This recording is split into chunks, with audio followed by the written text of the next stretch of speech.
میں ایسی لڑکی سے شادی کروں گا جس کی زندگی کسی بے غیرت نے خراب کی ہو، یا جو جینا بھول گئی ہو، یا جس کو کسی نے توڑ دیا ہو، وغیرہ جیسی پوسٹس کریکٹر لیس لڑکیوں کا پتہ کرنے کی کوشش۔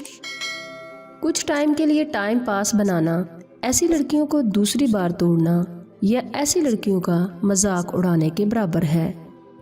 طلاق یافتہ بیوہ اور غریب لڑکی سے شادی کی ترغیب، ایسی لڑکیوں کے ان باکس تک پہنچنا اور پھر کچھ ٹائم کے لیے ٹائم پاس بنانے کا حربہ ہے۔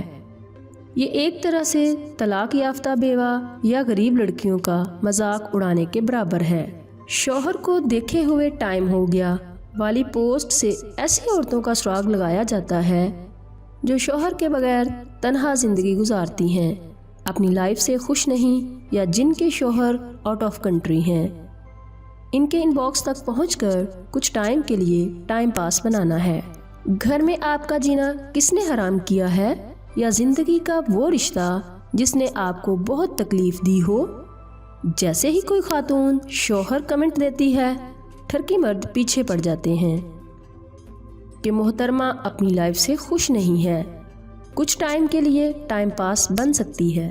جو لڑکیاں یا خواتین جو اپنی زندگی سے خوش ہوتی ہیں، ان کو شکار کرنا بڑا مشکل کام ہے، آسانی سے دھوکہ نہیں کھاتی، یا جن کا تعلق اپر کلاس فیملیز سے ہوتا ہے، وہ پیار محبت تو کرتی ہیں مگر اپنے جیسے کلاس کے لوگوں سے۔ یہ 2 ٹکے کے ٹھرکی ان کے کام کے نہیں ہوتے، اس لیے ٹھرکی مرد دھوکہ دینے کے لیے دکھی لڑکیوں کا انتخاب کرتے ہیں۔ ایسی لڑکیاں جو اپنی زندگی، اپنے گھر، اپنے ماحول اور اپنی ذات سے خوش نہ ہو، کیونکہ دکھی لڑکیوں کو دھوکہ دینا بہت آسان ہوتا ہے۔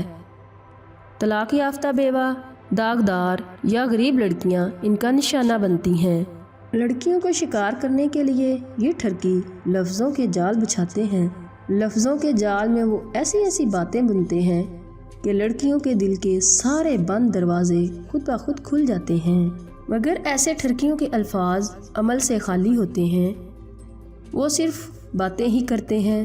جب حقیقت سامنے آتی ہے تو کہانی ہی ختم ہو جاتی ہے۔ ناظرین، اگر آپ کو میری یہ ویڈیو پسند آئے تو پلیز اسے لائک اور شیئر ضرور کیجیے، اور میرے چینل کو سبسکرائب کرنا مت بھولیں۔ اپنا خیال رکھیے گا، دعاؤں میں یاد رکھنا۔ اللہ حافظ۔